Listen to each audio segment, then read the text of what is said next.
Howdy folks, and welcome to Book Bites with the Eaton Public Library. Today I'm going to be showing you how to make a wonderful chili that I got from a place called Budget Bites, and it's in honor of our book for this month, Armadilly Chili. So let's go ahead and get started. This recipe isn't going to take you a whole lot to make. You're going to need some tablespoons and teaspoons, knife and cutting board, a couple of bowls, a wooden spoon for mixing, nice big pot for your chili, colanders, helpful but not totally necessary, and then your can opener if you're going to be using cans of tomatoes and such. You're also going to want, for ingredients, some olive oil, salt, pepper, some kidney beans, black beans, diced tomatoes, can of tomato paste, and then for spices, you're gonna want some cumin, cayenne pepper, garlic, onion powder, brown sugar, and of course, an onion and two cloves of garlic. I'm also gonna be adding in a couple of vegetables into my dish. Of course, it wouldn't be chili without some meat, so you can use some pound of ground beef, ground chicken, ground turkey, whatever you happen to have. Let's go ahead and get on started. The very first thing we're going to want to do is prep our vegetables and our onion and garlic. So if you haven't already, go ahead and peel these guys and wash them all off. Good way to peel the garlic is get yourself a nice chef's knife and crush the garlic. So we put your hand on the knife and push down. And you should find that the garlic peel comes right on off. You can go ahead and throw that in the trash. There you go, one piece of garlic. We're gonna do that with the second piece of garlic as well.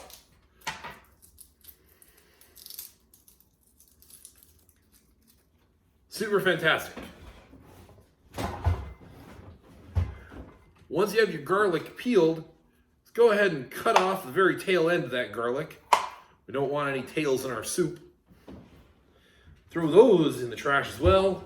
And then we're gonna mince this garlic up nice and fine. So the question is, how do we do that? So to mince garlic, you're gonna wanna put the garlic, hold it with like a claw shape. Okay, works kind of better if you've got tiny little hands than mine do. But go ahead and make yourself a claw shape, and we're gonna take small slices. And it helps if you rock all the way through the knife, and if you push off to the side just a little bit, that'll help move the chopped garlic away from where you're working, so you can see what you're doing. And just simply go all the way through. Doesn't have to be particular even, doesn't have to be particular small either. Once you got it chopped one way, you're just simply gonna gather it back up into a pile, turn it 90 degrees, that means sideways, and go back through and chop it again. Then go back through and do it again. Now, our chili is going to cook for a while, so it don't really matter particular much if it gets super finely chopped. You can also turn the knife this way and go that way, turn the knife back this way and go that way, sort of scrape your stuff off, and go back through. And there you have it. I now have one chopped clove of garlic. I'm going to do the same thing with the other clove of garlic. Chop it down. Turn it at 90 degrees and chop it back this way. And do a little bit more chopping. Chop, chop, chop, chop, chop. We want this nice and small. Minced means it's going to be teeny tiny little bit pieces. Almost pulverized. Now, if you aren't a fan of chopping things up this way, you can always get minced garlic from the store. That's an option. It's kind of cheating, but it's an option.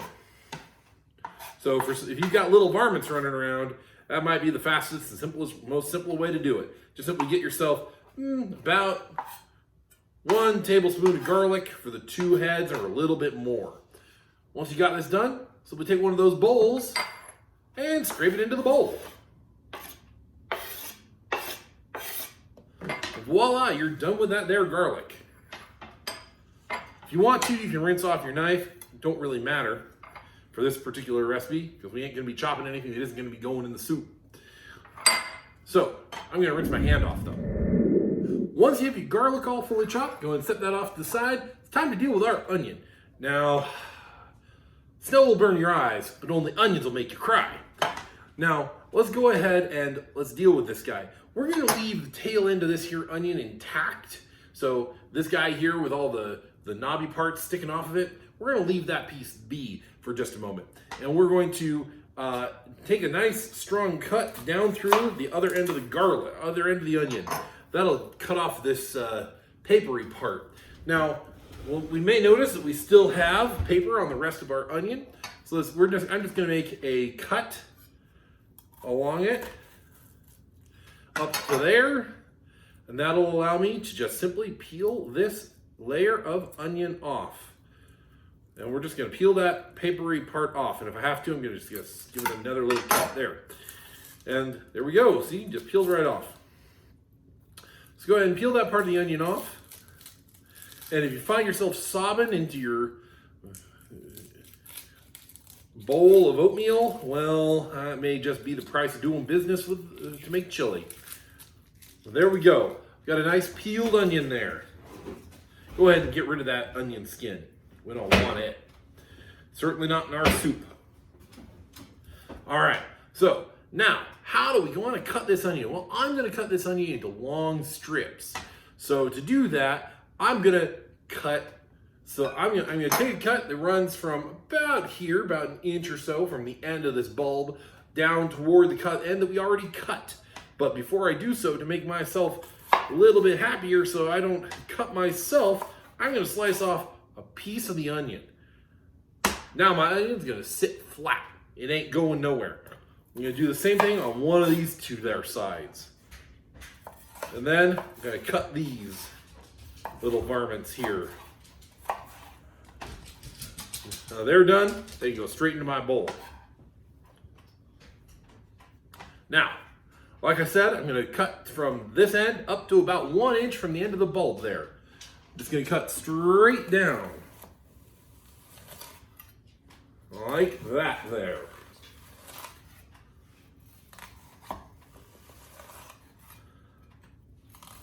There we go. One more cut. Now you can see my onion is kind of flaring out here like. Now I'm gonna turn it so this other flat side is pointed downward. My onion again, sitting nice and flat. I'm gonna do the same thing. Cut to about 1 inch from the end, from the top, and just simply rock down through my here onion. I'm gonna do that all the way across the onion.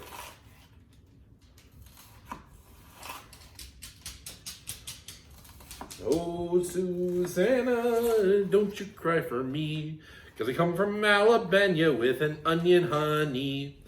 Anyway, now that I've got that cut, I got these small pieces of onion. That's all right, they're falling off. Those are just gonna go straight into my onion bowl too.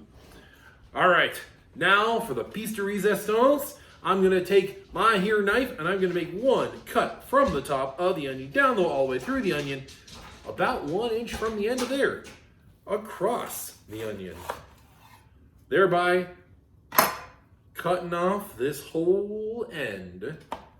And now I've got onion strips and they can just go in my bowl. And my onion is done. Voila! I'm just gonna strip the last 2 pieces there into my bowl. Now, if you are done with your vegetables at this point, you're good to go. But if you're planning on adding some more vegetables, we might as well cut them now too.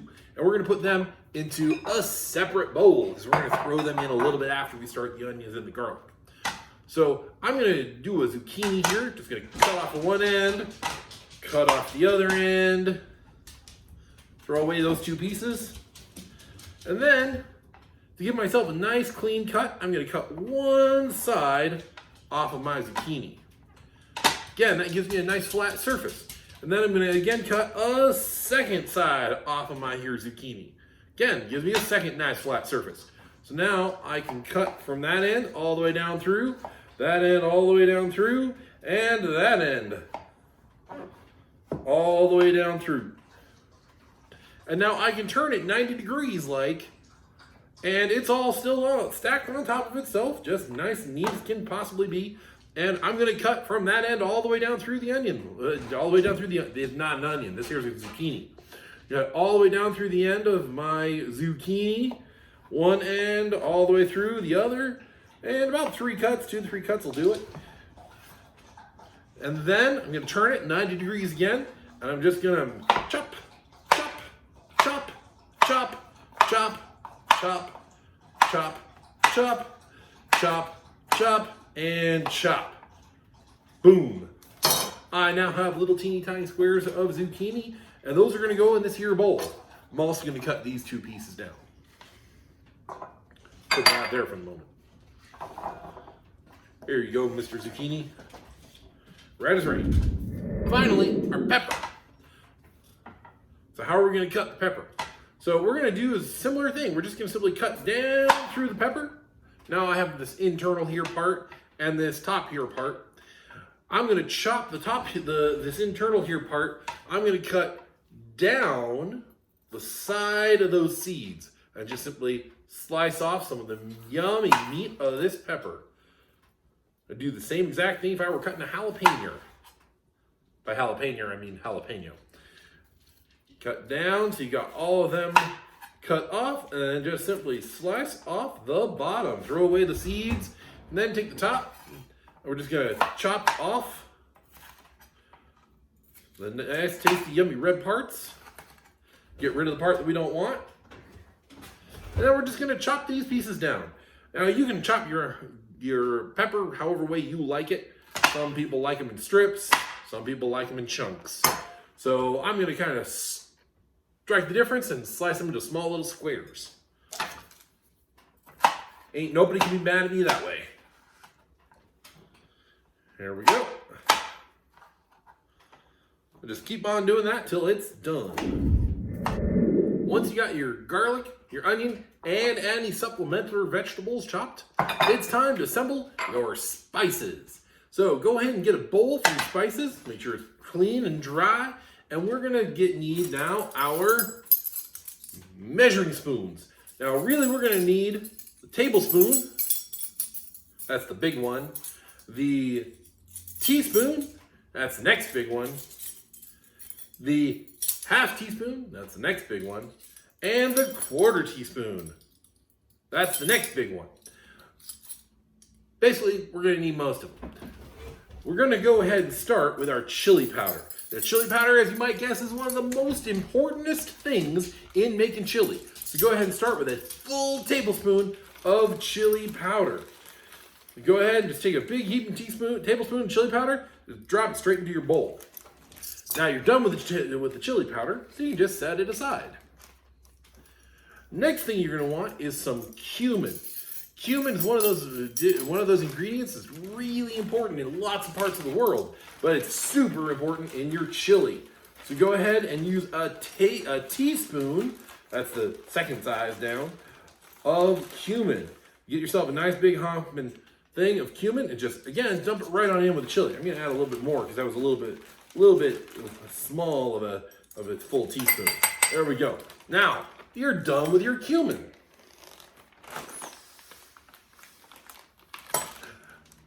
Next thing you're gonna want some garlic powder. So go ahead and get your garlic powder. You're gonna want a 1/4 teaspoon of your garlic powder. So that's gonna be one of your smallest ones of these. If you don't have a 1/4 teaspoon, you can just eyeball it. So 1/4 teaspoon garlic powder. Again, just gonna dump that right on in. We're done with the garlic powder. We can set that aside. Next, we're gonna want a half teaspoon of onion powder. So go ahead and get your onion powder, open it up. Oh man, that smells really good. Get a half teaspoon of your onion powder and dump that on in. You might be seeing a pattern here. Next, we're gonna want a 1/4 teaspoon So we're gonna go back to that small one again. 1/4 teaspoon of cayenne pepper. Now, cayenne pepper's pretty spicy, so if you don't like super spicy stuff, you might want to lay off on the cayenne pepper a little bit. Maybe make it a 1/2 teaspoon. That'd be 1/8 teaspoon. I happen to like it, so I'm gonna dump in a little extra. We're gonna want some salt, about a teaspoonful of salt. So I'm just gonna open up my salt container here and dump a teaspoon of salt straight in.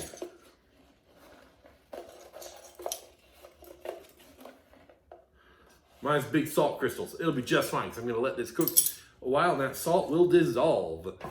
We're also gonna want some black pepper, 1/4 teaspoon or so of black pepper. So I'm just gonna take this and just or a 1/2 teaspoon, 1/2 teaspoon of black pepper. So I'm just gonna take this, I'm just gonna grind some in. I can adjust it a little bit later if I want to. There we go. 1/2 teaspoon of black pepper. And finally, last thing we're gonna wanna add is a 1/2 tablespoon here, 1/2 tablespoon of brown sugar. So go ahead and open up your brown sugar and get out a 1/2 tablespoonful of it. Now you may notice that you don't have a 1/2 tablespoon measuring cup, so just go ahead and eyeball it. Use your tablespoon and just kind of squish it down in until you got about a 1/2 tablespoonful. Again, it doesn't really matter, a little bit more, a little bit less. Isn't gonna make that much of a difference. Go ahead and dump that straight on in. Don't knock a knife down on top of yourself. That's a bad idea.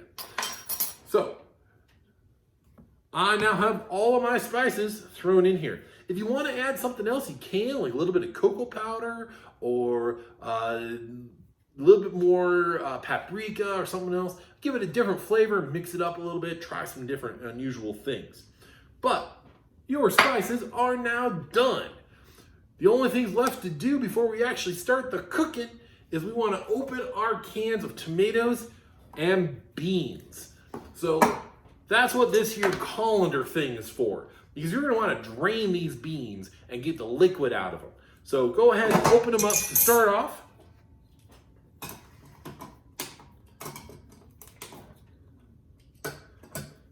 My can opener here doesn't want to work. Go ahead and open them up. And then they're going to get mixed all together anyway, so you might as well just take it over to the sink. Dump them both into the colander at the same time over the sink. Don't do it over the floor, over your counter, or over your dog or your cat or anything like that. Certainly not over your mom or dad's head. They might not take kindly to that. Take it to the sink, put the colander in the sink, dump the beans into the colander, and wash them off. Go ahead and do that, and we'll come right back.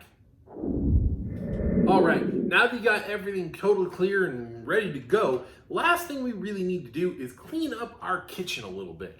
Let's go ahead and put away all of our spices and everything like that so that our kitchen is as clean as it can be before we actually get started on cooking the rest of our chili ingredients up and start smelling this place up so it smells delightful. Go ahead and put everything away, and I'll be back with you as soon as you're done. All right, you varmints, if you haven't done it already, let's turn your stove to a medium heat. Make sure you use a pretty big burner because we're going to be using a big pot to make our chili.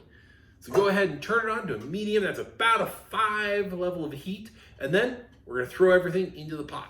Now that you got your stove heating up, let's go ahead and take the pot. We're going to add some oil to the pot. We're going to want about 2 tablespoons, or I'm just going to eyeball it, of oil, just enough to grease things up and get the cooking started, because this oil is going to heat up really nice and hot, and we're going to throw our onions and our garlic in order to get them heated. So how are we going to know when the oil's ready? Well, it'll swish about the bottom of our pot really easily, and it'll be kind of shimmery. So that's what we're looking for. So go ahead and put this on the heat and wait for it to get hot. All right, so our oil's now hot. It's flowing around the bottom of our pan. Looks a little shimmery. And when I threw in a little bit of water, it sputtered a little bit. Don't recommend throwing in the water. Go ahead and take your garlic and your onion and put it directly into your pot. And you should hear some sizzling if your pot is hot enough. Which mine is. Onion and the garlic. Now this is going to cook just long enough for it to be translucent. That means you can kind of see through it. Give it a good stir. Put your bowls in the sink.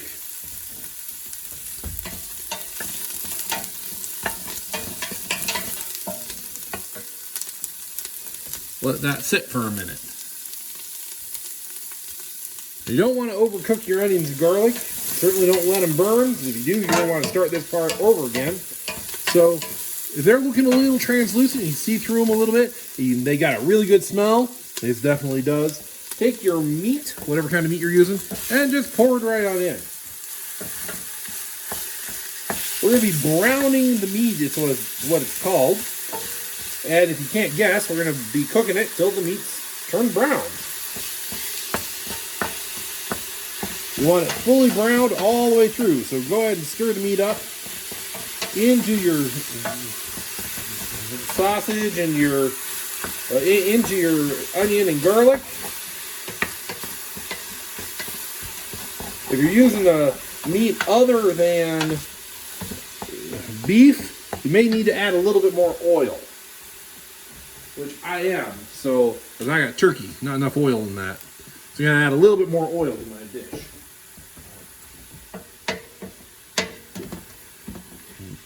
You don't want to stir it constantly, but you do want to keep an eye on it. Stir it pretty frequently. Break up any big chunks of meat that you got, and let it cook.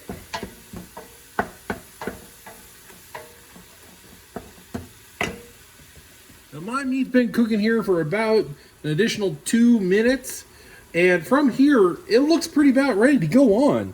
Now at this point we could take this meat lots of different directions. We could make tacos with this, we could do casserole with this, we could do all sorts of stuff, but we're going to be making chili. So from here, go ahead and take any additional veggies you might have, go ahead and dump them on in. Give them a stir just long enough to take on some color. And dump in all the rest of your ingredients.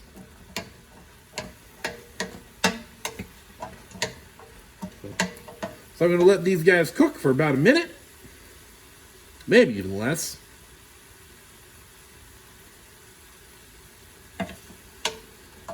Who am I kidding? I'm impatient.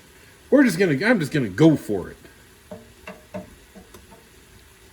While these guys are in here cooking, I'm gonna add my full container of tomato paste.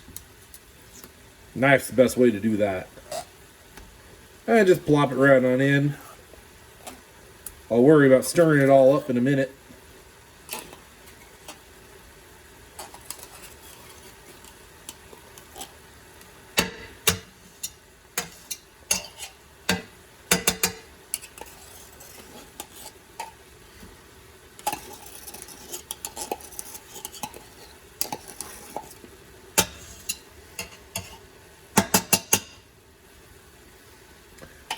After you got your tomato paste in, go ahead and dump in your spices. All of them all at once.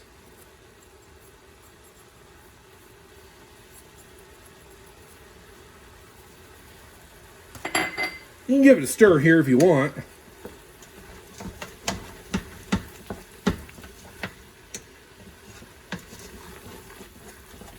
You begin to start getting those nice and gorgeous snoopy smells.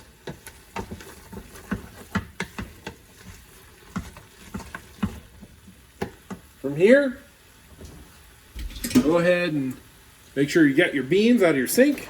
Dump them in. Dump in your can of tomato sauce, or tomatoes. Give it another good stir.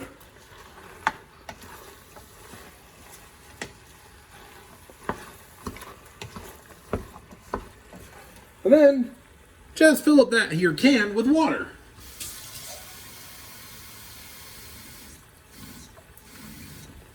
And add it into the pot. Stir to mix it all up together.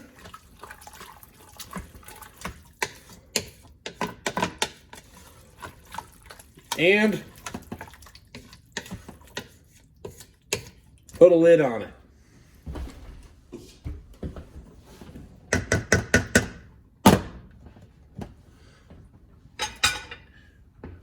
We're going to bring it to a boil, then turn the temperature down to about a 2. It's a low temperature. Puts it at a simmer, maybe a 3. Let it sit for 30 minutes, and you got lunch or dinner or with brunch if you want.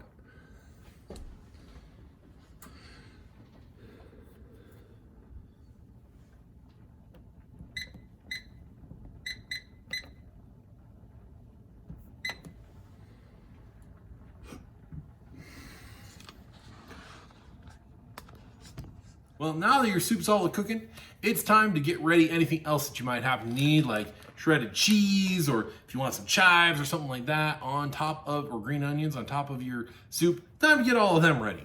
I'm gonna go ahead and get started with the other part of our activity today, which is reading our fantastic book.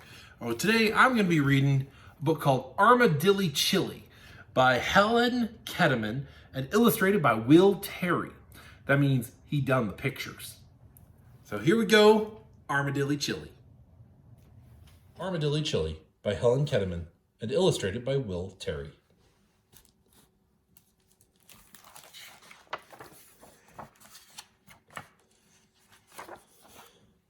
For my quilting group, whose friendship is as warm and comforting as a bowl of hot Armadilly Chili, Bev, Cheryl, Judy, Linda, Nini, and Margaret. HK. For Zach, Aaron, and Seth. WT.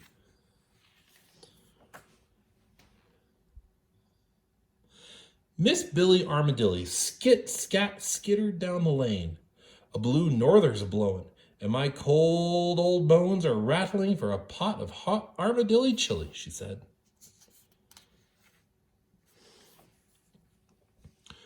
She was gathering beetles when her tarantula friend, Tex, came by. Hey, Tex, I'm making a pot of hot Armadilly Chili, said Miss Billy. How's about tapping your toes this way and helping me gather a box full of beetles? Tex wiggled his long, jiggly legs. Shucks, Miss Billy, I'm going dancing today. Then I'll fill my box with beetles myself, harumphed Miss Billy.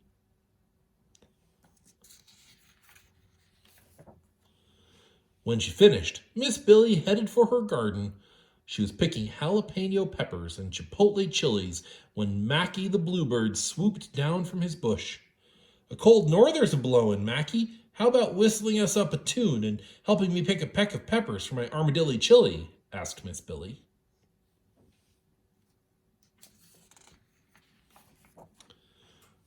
Not today, Miss Billy, said Mackie. I'm shaking my tail feathers to the movie. Miss Billy snorted. Then I'll pick a peck of peppers myself.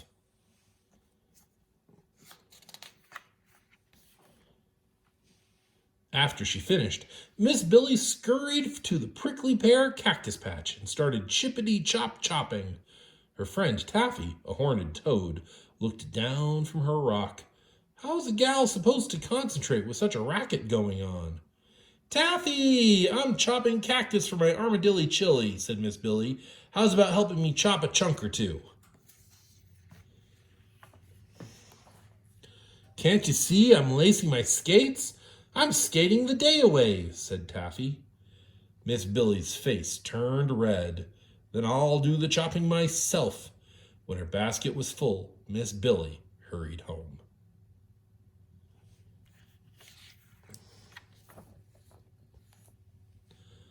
She began to fix her Armadilly Chili. She mixed and stirred and cooked and stirred some more. Soon, the Armadilly Chili bubbled on the stove. Miss Billy was carrying out the trash when Tex tottered up. "Howdy, Miss Billy," said Tex. "It's a mighty cold night, and I could smell that Armadilly Chili you're cooking all the way home from the dance hall." Miss Billy plunked the lid on the trash can. "I have a saying, Tex. No working with Billy, no sharing the chili. I'm afraid you danced yourself out of dinner, cowboy." "Whoa, I'm sorry you feel that way, Miss Billy." Tex whirled around and hurried home.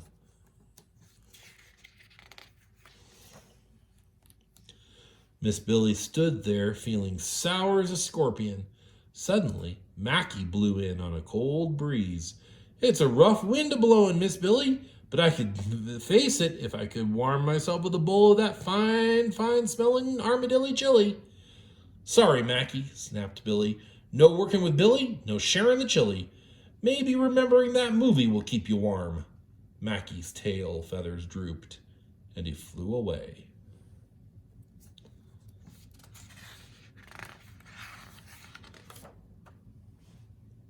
Miss Billy went inside to stir and taste her chili. It needed a little something. She dropped a few more peppers in the pot. Ding dong! Miss Billy answered the door. Taffy stood there shivering. "I'm freezing, Miss Billy. Could I beg a bowl of your hot Armadilly Chili?" she chattered. Miss Billy shook her head. "Land sakes, Taffy, a horned toad with goosebumps is one sorry sight, but no working with Billy, no sharing the chili." Taffy shivered and skated away.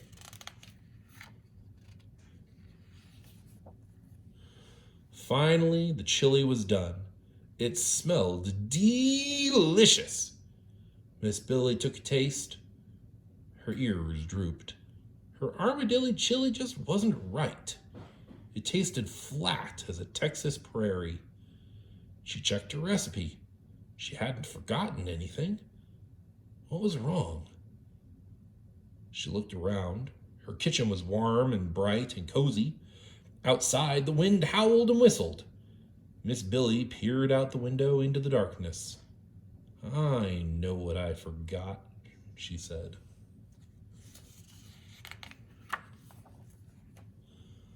Ding dong! The doorbell rang again. Miss Billy opened the door. Mackie, Tex, and Taffy stood in front of her. She gasped. "Land sakes, your noses are as blue as I feel. What are you carrying there?" "Sacks full of apologies," said Tex. "Well, come on in," said Miss Billy. "I brought a thermos of hot apple cider for sipping with friends," Mackie said. "I brought jalapeno biscuits for sopping with friends," Tex said. "And I brought homemade chocolate fudge to sweeten us up," Taffy added. Miss Billy hugged them all. "Friends, that's what my Armadilly Chili was missing." The four friends set the table together, then talked and laughed long into the cold, blustery night.